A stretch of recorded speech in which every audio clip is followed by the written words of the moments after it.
Hello friends, I'm Nisha from Nisa's kitchen. Welcome to our channel. ഇന്ന് നമുക്ക് നാടൻ രീതിയിൽ തക്കാളി തീയൽ എങ്ങനെ തയ്യാറാക്കാമെന്നുള്ള റെസിപ്പി നോക്കാം.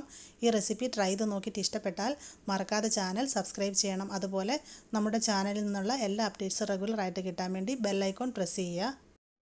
ആവശ്യമായ ഇൻഗ്രീഡിയൻസ്: തക്കാളി 3 മീഡിയം സൈസിലുള്ളത് കട്ട് ചെയ്തെടുക്കുക. ഉണക്കമുളക് 20 ഇത് പിരിയൻ മുളകായതുകൊണ്ടാണ് 20 എടുത്തിരിക്കുന്നത്. ഇതിന് എരിവ് കുറവായിരിക്കും. അതേസമയം വറ്റൽ മുളകാണെങ്കിൽ ഒരു 12 മതിയാവും. സവോള 2 മീഡിയം സൈസിലുള്ളത് കനം കുറച്ച് നീളത്തിൽ അരിഞ്ഞെടുക്കുക. പച്ചമുളക് 2, പച്ചമുളക് നമ്മുടെ എരിവിനനുസരിച്ച് ചേർക്കാം. തേങ്ങ ചുരണ്ടി എടുത്തത് അരമുറി.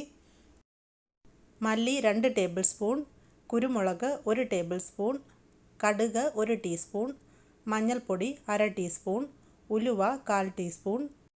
വാളൻപുളി ഒരു ചെറിയ നെല്ലിക്ക വലിപ്പത്തിൽ. ഇതൊരു 15 മിനിറ്റ് നേരം ചെറിയ ചൂടുവെള്ളത്തിലൊന്ന് സോക്ക് ചെയ്ത് വെക്കുക. കറിവേപ്പില 3 തണ്ട്, ഉപ്പ് ആവശ്യത്തിന്, വെളിച്ചെണ്ണ ആവശ്യത്തിന്. ഇനി നമുക്ക് പ്രിപ്പറേഷൻ നോക്കാം. ഞാനൊരു ഫ്രൈയിങ് പാൻ സ്റ്റൗവിൽ വെച്ചിട്ടുണ്ട്. ഇതിലേക്ക് എടുത്തു വെച്ചിരിക്കുന്ന ഉണക്കമുളക് ഇട്ട് കൊടുക്കാം. ഇനി ഇതിലേക്ക് നമുക്ക് മല്ലി ചേർക്കാം. 2 ടേബിൾ സ്പൂൺ മല്ലി, 1 ടേബിൾ സ്പൂൺ കുരുമുളക് ചേർക്കാം. ഇനി ഇതിലോട്ടൊരു 1/4 ടീസ്പൂൺ ഉലുവ ചേർക്കാം. ഇനി നമുക്കിതെല്ലാം കൂടെ നന്നായിട്ടൊന്ന് ഡ്രൈ റോസ്റ്റ് ചെയ്തെടുക്കാം. നമ്മുടെ കയ്യിൽ ഇതുപോലെ മല്ലിയും കുരുമുളകും ഒന്നുമില്ല, ഇതിൻ്റെയൊക്കെ പൗഡർ ആണെങ്കിലും കുഴപ്പമില്ല. പക്ഷേ ഇതുപോലെ ഒരുപാട് സമയമായിട്ട് ഡ്രൈ റോസ്റ്റ് ചെയ്തേണ്ട ആവശ്യം വരത്തില്ല. ഒന്ന് നന്നായിട്ട് പച്ചമണം മാറുന്നത് വരെ ലോ ഹീറ്റിലിട്ടിട്ട് നന്നായിട്ട് ചൂടാക്കി എടുത്താൽ മതി. എന്നാലും കഴിയുന്നതും മല്ലിയും ഇതുപോലെ തന്നെ കുരുമുളകും ഒക്കെ ഇങ്ങനെ തന്നെ ഉപയോഗിക്കുന്നതാണ് നമ്മുടെ നാടൻ ടേസ്റ്റ് കിട്ടാനായിട്ട് നല്ലത്. ഇപ്പോൾ ഇതെല്ലാം നന്നായിട്ട് മൂത്ത് വന്നിട്ടുണ്ട്. നമുക്കിനി ഇതിനെ ഫ്രൈയിങ് പാനിൽ നിന്ന് മാറ്റാം. വീണ്ടും ഞാൻ ഫ്രൈയിങ് പാൻ സ്റ്റൗവിൽ വെച്ചിട്ടുണ്ട്. ഇതിലേക്ക് നമുക്ക് ചുരണ്ടി വെച്ചിരിക്കുന്ന അരമുറി തേങ്ങ ഇട്ട് കൊടുക്കാം.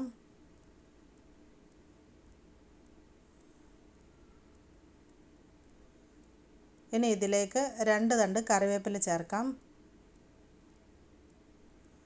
ഇത് രണ്ടും കൂടെ നമുക്കിനി നന്നായിട്ടൊന്ന് ഫ്രൈ ആക്കി എടുക്കാം. തേങ്ങ നന്നായിട്ട് മൂത്ത് ഒരു ഡാർക്ക് ബ്രൗൺ കളറായിട്ട് വരണം. ഇടവിട്ട് മിക്സ് ചെയ്ത് കൊടുത്തുകൊണ്ടിരിക്കുക. ഇപ്പോൾ തേങ്ങയുടെ കളറൊന്ന് ലൈറ്റായിട്ട് മാറി വന്നിട്ടുണ്ട്. നമുക്ക് ഈ സമയത്ത് ഇതിനെ ലോ ഹീറ്റിലേക്ക് മാറ്റാം, അല്ലെന്നുണ്ടെങ്കിൽ തേങ്ങ പെട്ടെന്ന് കരിഞ്ഞു പോകും. ഇതിലേക്ക് ഞാൻ ഈ സമയത്ത് 1 ടേബിൾ സ്പൂൺ വെളിച്ചെണ്ണ കൂടെ ഒഴിച്ച് കൊടുക്കുകയാണ്. ഒരുപാട് ഡ്രൈ ആയിട്ട് തോന്നുവാണെങ്കിൽ മാത്രം ഇതുപോലെ വെളിച്ചെണ്ണ ഒഴിച്ചാൽ മതി, അല്ലെന്നുണ്ടെങ്കിൽ അല്ലാതെ തന്നെ നന്നായിട്ട് ഫ്രൈ ആക്കി എടുത്താൽ മതി. ലോ ഹീറ്റിലിട്ടിട്ട് തേങ്ങ നന്നായിട്ട് മൂത്ത് വരുന്നത് വരെ നമുക്ക് ഫ്രൈ ആക്കാം. ഇപ്പോൾ തേങ്ങ നന്നായിട്ട് മൂത്ത് വന്നിട്ടുണ്ട്. ഇതേപോലെ കളർ കിട്ടണം തേങ്ങയ്ക്ക്. ഇനി നമുക്കിതിലേക്ക് 1/2 ടീസ്പൂൺ മഞ്ഞൾപ്പൊടി ചേർക്കാം. നമ്മൾ മല്ലിപ്പൊടിയും കുരുമുളക് പൊടിയൊക്കെയാണ് ചേർക്കുന്നതെങ്കിൽ ഈ സമയത്ത് ചേർത്ത് നന്നായിട്ടൊന്ന് ചൂടാക്കിയാൽ മതി. ഒന്ന് മിക്സ് ചെയ്ത് കൊടുക്കാം.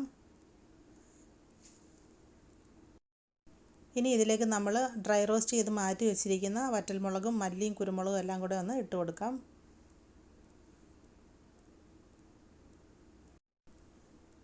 നമുക്കിനി ഇതെല്ലാം കൂടെ മിക്സ് ചെയ്ത് ഒരു മിനിറ്റും കൂടെ ഇതിനെ നന്നായിട്ടൊന്ന് ചൂടാക്കാം.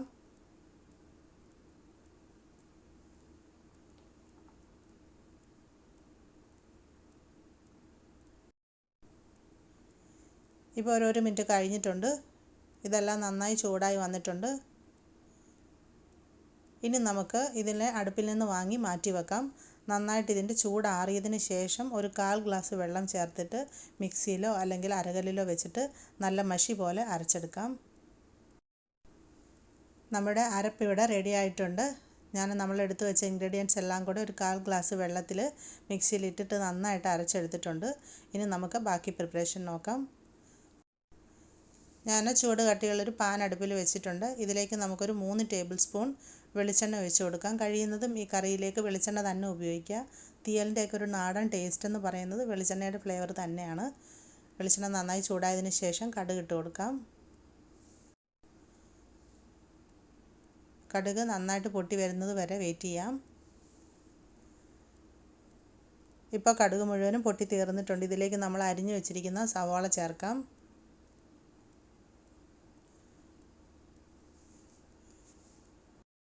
കറിവേപ്പില ചേർക്കാം. പച്ചമുളക് ചേർക്കാം. പച്ചമുളക് രണ്ടായിട്ടൊന്ന് നടുവെ കട്ട് ചെയ്ത ശേഷം വേണം ചേർക്കാൻ.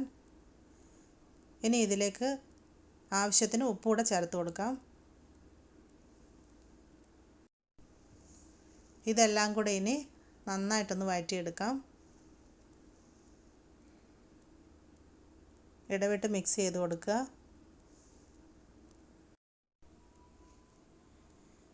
ഇപ്പോൾ സവോള നന്നായിട്ട് വഴന്ന് വന്നിട്ടുണ്ട്.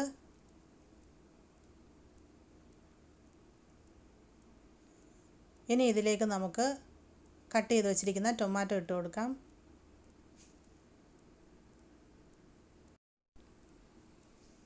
മിക്സ് ചെയ്ത് കൊടുക്കാം. മീഡിയം ഹീറ്റിൽ ഒരു 4-5 മിനിറ്റ് നമുക്കിനി ഇതിനെ നന്നായിട്ട് വഴറ്റണം. ടൊമാറ്റോ നന്നായിട്ടൊന്ന് സോഫ്റ്റായിട്ട് വരണം.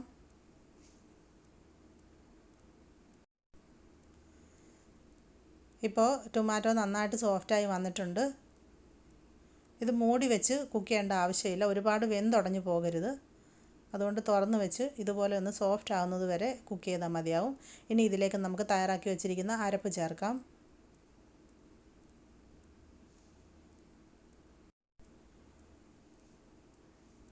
ഇതെല്ലാം കൂടെ വീണ്ടും നന്നായിട്ട് മിക്സാക്കാം.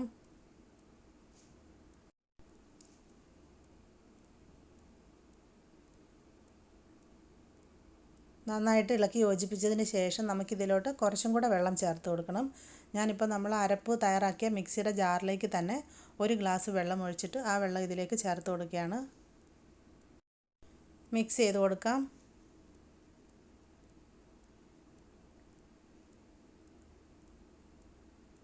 ഇനി നമുക്കിത് നന്നായിട്ട് തിളച്ച് വരുന്നത് വരെ വെയിറ്റ് ചെയ്യാം. ഇപ്പോൾ ഇത് നന്നായിട്ട് തിളച്ച് വന്നിട്ടുണ്ട്.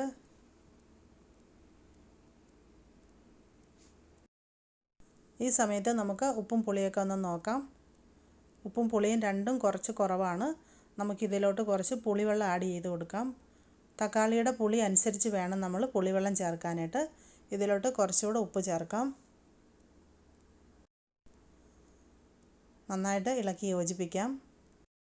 നമ്മൾ ചേർക്കുന്ന തക്കാളിക്ക് പുളി കൂടുതലാണെങ്കിൽ പുളിവെള്ളം ഒഴിക്കുമ്പോൾ വളരെ ശ്രദ്ധിക്കുക. ചെറിയ അളവിൽ മാത്രം ഒഴിക്കുക. അല്ലെന്നുണ്ടെങ്കിൽ ലാസ്റ്റ് കറി റെഡിയായി കഴിയുമ്പോൾ തീയലിന് ഒരു പുളിരസമായിരിക്കും മുന്നിട്ട് നിൽക്കുക. നമുക്ക് കറിയുടെ ഒരു ടേസ്റ്റ് അറിയാൻ പറ്റത്തില്ല. അപ്പോൾ അത് ശ്രദ്ധിക്കുക. ഇനി നമുക്കിതിനെ ലോ ഹീറ്റിലിട്ടിട്ട് നന്നായിട്ട് തിളപ്പിക്കണം. ഇത് തിളച്ച് കുറുകി ലാസ്റ്റ് ഇതിൻ്റെ കളറെന്ന് പറയുന്നത് ഒരു ഡാർക്ക് ബ്രൗൺ ആയിട്ട് വരണം. അതുപോലെ തന്നെ ഇത് കുറുകി കഴിയുമ്പോൾ ഇതിൻ്റെ മുകളിൽ എണ്ണ തെളിഞ്ഞ് വരും. അതുവരെ നമുക്ക് കുക്ക് ചെയ്യാം. ഇടവിട്ട് മിക്സ് ചെയ്ത് കൊടുത്തുകൊണ്ടിരിക്കുക.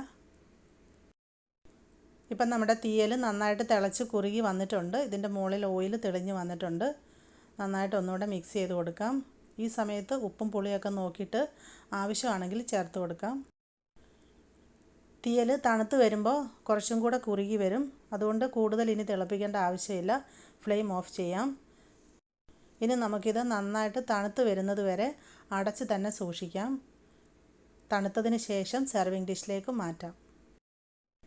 നമ്മുടെ നാടൻ തക്കാളി തീയൽ ഇവിടെ സെർവിങ്ങിനായിട്ട് റെഡി ആയിട്ടുണ്ട്. വൈറ്റ് റൈസിനൊപ്പം വളരെ ടേസ്റ്റുള്ള ഒരു തീയലാണിത്. എല്ലാവരും മറക്കാതെ ട്രൈ ചെയ്ത് നോക്കുക. ഇഷ്ടമായിട്ടുണ്ടെങ്കിൽ വീഡിയോയുടെ ലിങ്ക് നിങ്ങളുടെ ഫ്രണ്ട്സിനും കൂടെ ഷെയർ ചെയ്ത് കൊടുക്കാൻ മറക്കരുത്. അതുപോലെ ആദ്യമായിട്ട് ചാനൽ കാണുന്ന എല്ലാവരും സബ്സ്ക്രൈബ് ചെയ്യണം, സപ്പോർട്ട് ചെയ്യണം. വീഡിയോയെ പറ്റിയുള്ള എല്ലാ അഭിപ്രായങ്ങളും നിർദ്ദേശങ്ങളും കമൻറ്റ് ബോക്സിൽ എഴുതി അറിയിക്കാൻ മറക്കരുത്. ഉടനെ തന്നെ മറ്റൊരു റെസിപ്പിയുമായിട്ട് വീണ്ടും കാണാം. താങ്ക്